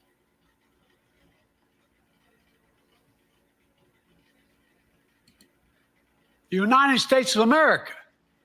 Get off my lawn! Get off my lawn! What the hell are we doing? What are we doing? We got a candidate saying, promised the NRA, don't worry, I'm not going to do anything. I'm not going to do anything. You got a Supreme Court that is what you might call the most conservative. I'm gonna tweet that out right now before I forget it.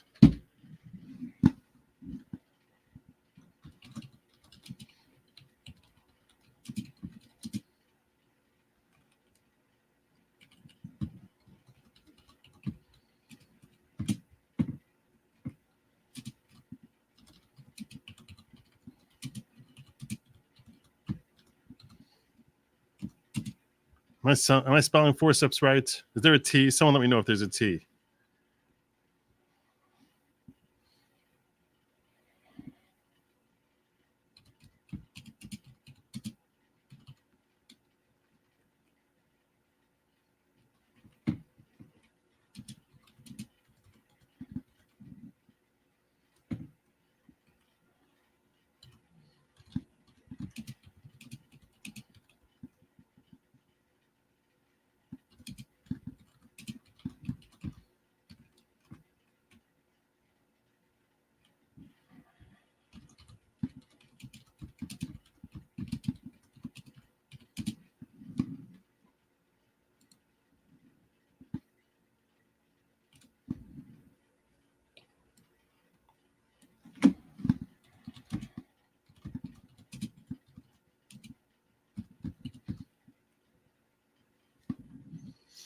That's fine.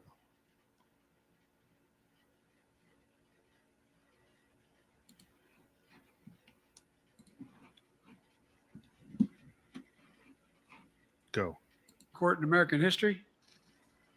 This is ridiculous. There's so much we can do still. And I'm determined to get it done. It's about freedom. And by the way, I'll end this. Well, I'm not going to do that. Haley has to come up too. But I remember I made a speech on democracy. He knows. He knows. Philadelphia. He knows. He knows. He sees it. He's like, uh-oh, drugs are wearing off. The drugs are wearing off. Uh-oh. Uh-oh. That's all. And I'm not being critical, just observing. The bulk of the press, what the hell is he talking about that for? Democracy. You did. Democracy is not an issue. Democracy is not an issue. Except the polling data showed 60% of the people knew I was right, thought I was right. I'm not asking you a question. You don't have to answer, obviously. But do you think our democracy is under siege based on this court? Do you think democracy is under siege based on Project 2025? Do you think he means what he says when he says he's going to do away with the civil service, eliminate the Department of Education, make sure? I mean, we've never been here before. And that's the other reason why you say hand off to another generation. I've got to finish this job. I've got to finish this job because there's so much at stake. God. You've had some discussions over the past few days with your press secretary about the question of health exams. And you said you take a cognitive test every day in this job. Balance, unable to lecture. Are you open to taking another physical or test before the election? Governor Whitmer of Michigan, for instance, said it wouldn't hurt to take a test. Yep. Well, look, two things. One, I've taken 3 significant and intense neurological exams by a neurologist. In each case, as recently as February. I've taken 3 neurological folks exams. Right. And they say I'm in good shape. Okay.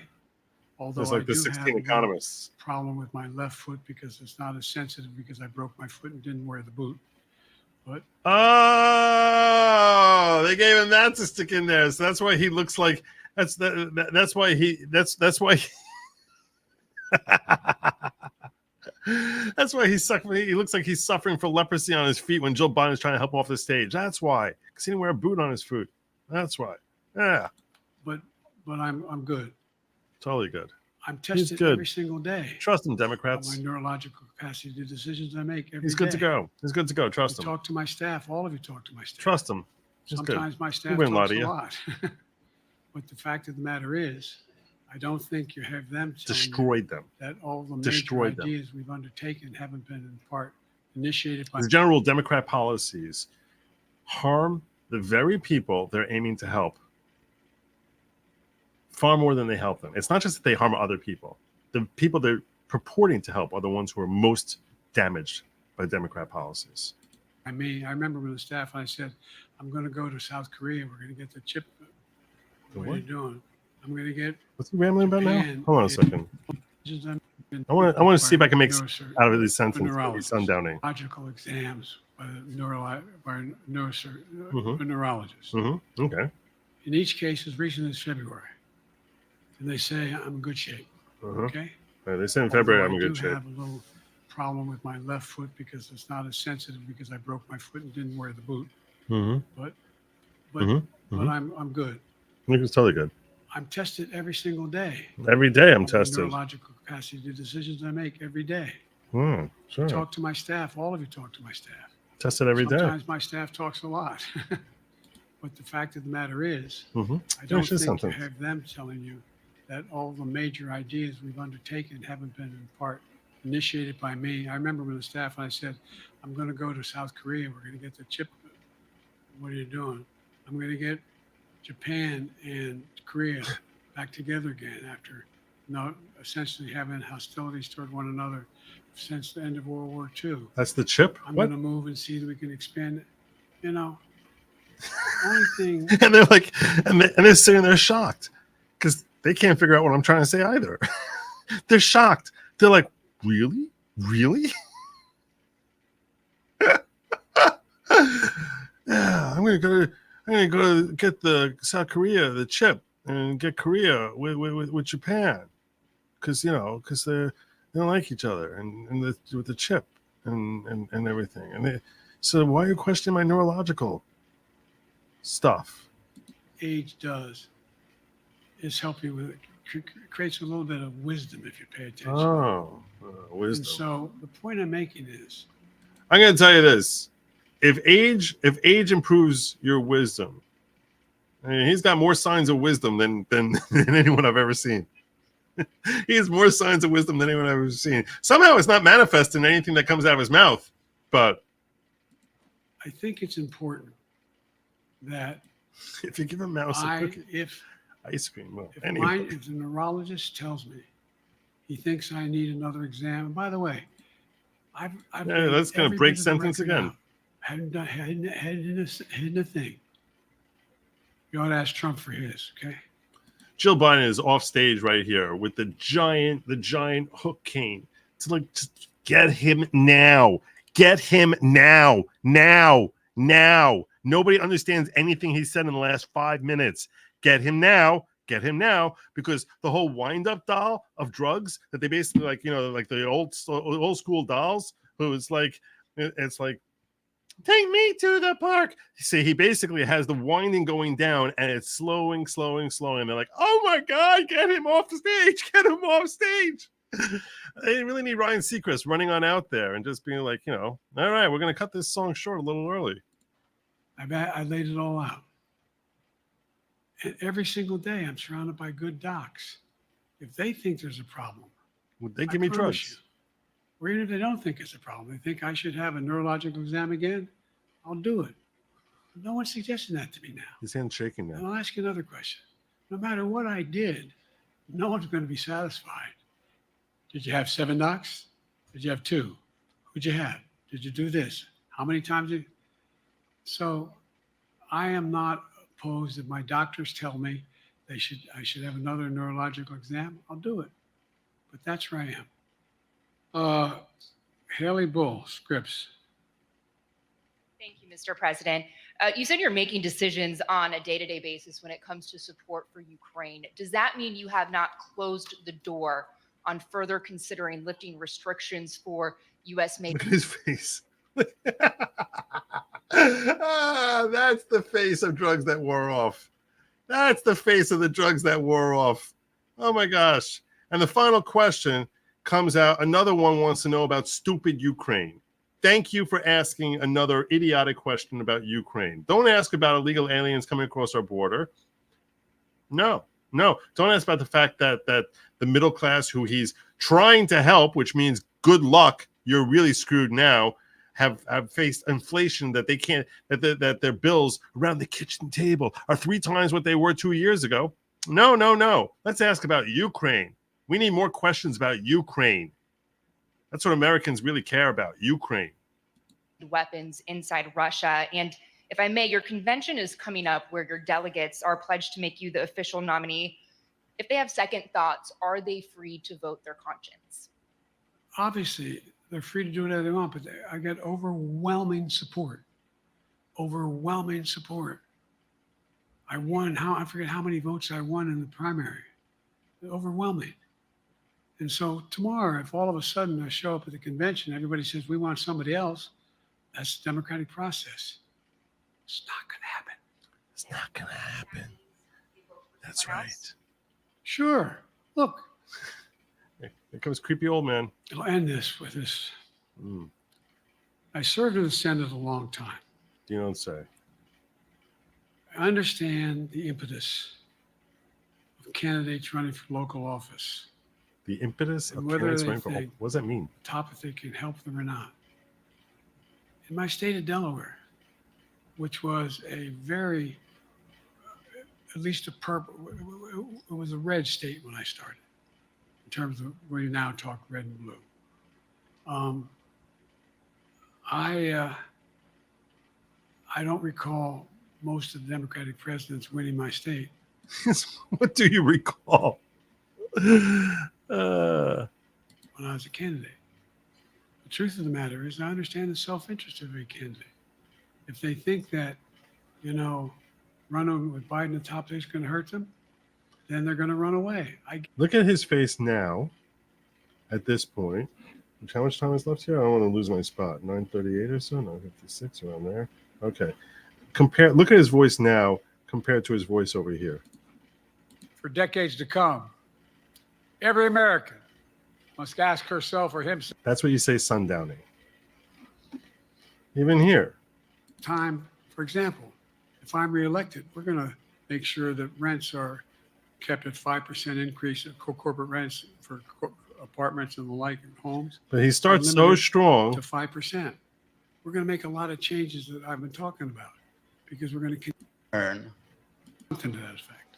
But now Foreign policy has never been his strong point. he just gets weaker and weaker. And by a neurologist. In each case, as recently as February. And they say, I'm in good shape. Okay. Have not closed. I don't recall most of the Democratic presidents winning my state when I was a candidate. The truth of the matter is I understand the self-interest of every candidate. If they think that, running with Biden atop this. He needs what job he's going to finish. Like, if he wins, we don't need another president ever because he finished it. Yeah, seriously. Go and look at the polling data in their states. Look at the in-depth, and by the way, I think you'd all acknowledge, and you're all experts. I'm not being solicitous about the president. You're experts on this stuff. How accurate does anybody think the polls are these days? I can give you a series of polls where you have likely voters, me versus Trump, where I win all the time. No joke. When the unlikely voters vote, he wins sometimes. The bottom line is all the polling data right now, which I think is premature because the campaign really hasn't even started. I mean, it hadn't started in earnest yet. Most of the time, it doesn't start till after September. I do want to say this one thing. This is the first thing he said all night that I actually agree with. I think polling in early summer, useless. utterly useless, meaningless. It helps build enthusiasm and excitement. It's meaningless. It's meaningless. So much changes over the next 3 months. It's useless. This is actually true. After Labor Day. So a lot can happen. But I think I'm the best I believe I'm the best qualified to govern. No, that's and I definitely think not I'm true. the best qualified to win. But there are other people who could beat Trump too. But it's awful start from scratch. And, we talk about, money raised. We're not doing bad. We're not doing bad. We got about $220 million in the bank. Come here, little girl. We're doing well. Come here, little girl. So with that, I got candy for you. Any of that you just asked me. I got candy for you. You earlier explained confidence in your vice president. Yes. If your team came back and showed you data that she would fare better against former President Donald Trump, would you reconsider your decision to stay in the race? No, unless they came back and said, there's no way you can win. Me. What? No one's saying that. No one's saying that. Says that. Pose. Okay. Thank you. This ends tonight's press conference. Thanks, everybody.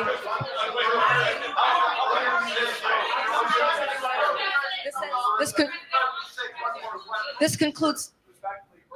This concludes the big boy presser. Big boy presser over. As Vice President Trump. Right now, Donald Trump is using that to mock. Oh, hold on a second. Thanks, everybody. I want to hear this question. This concludes. Respectfully, earlier you misspoke in your opening answer. You referred to Vice President Harris as Vice President Trump. Right now, Donald Trump is using that to mock your age and your memory. How do you combat that criticism from tonight? I run away. Listen to him. This concludes tonight's press conference. Thank you, everybody. Thanks, everyone. Run away! Run away! Run away! Run away! Run away! Run away! Oh, you haven't even left the stage, and you know how he's mocking you. Oh my God, you haven't even left the stage, and he's already mocking you. Oh my God, someone said they share with me the meme. Let me see. I gotta see now. Oh my God. Let me see what I got here. Let's check that out. I'm tagged.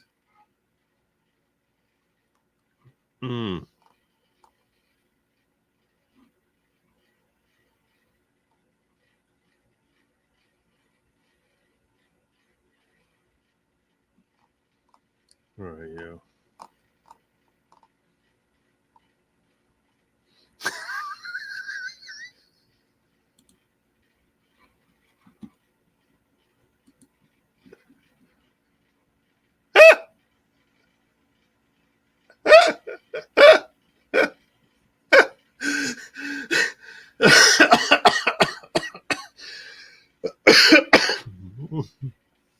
Vice President Kamala Trump is.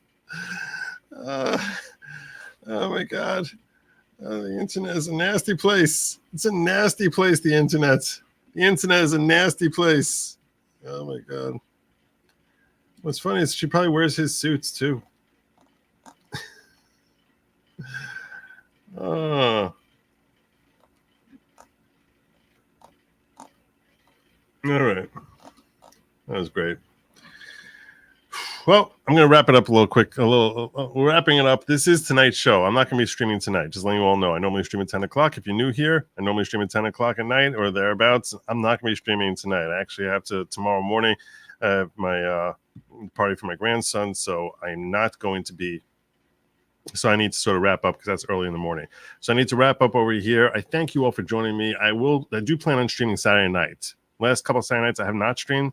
I do plan on streaming on Saturday night. I'm likely going to be covering, I'm thinking that I want to go through Baldwin's today, if you were watching the trial, the Baldwin trial. So the judge said that she's going to allow in Stephanopoulos' interview of Baldwin and various other statements. I plan on going through those interviews and sharing with you which statements he made in there, which are disastrous for his trial, disastrous for Baldwin. And this was a terrible loss for him, and I'm going to try and walk you through it on Saturday night. It's going to probably start pretty late, probably around midnight or so, 11 p.m. midnight time Saturday night. But yeah, that's going to be on Saturday. I'm not going to be here, and I will be streaming the Baldwin trial tomorrow. So we're going to be doing that. So you'll see me all tomorrow morning. Make sure that you like, share, subscribe. Right now, everyone wants to know the number. Everyone cares about the number a lot now, and I get that. All right, there you go. There you go. We're at 99,615. So if you could like, share, subscribe, and tell everyone the best coverage you've ever seen of any presser ever. I don't think it's really close even. I don't think it's really close. This was a phenomenal show. This is work that I'm going to look back at years from now and say, well done, Joey. Well done. Thank you all for joining me. Have a great night. Don't eat some bugs. And as always, oh, wait, there's more. There's more. One more Tuesday. Nice. A debate remix? No, I'm going to save it. I thank you. Anyway, Barracuda. Have a good night, you all. Don't eat some bugs. And Godspeed.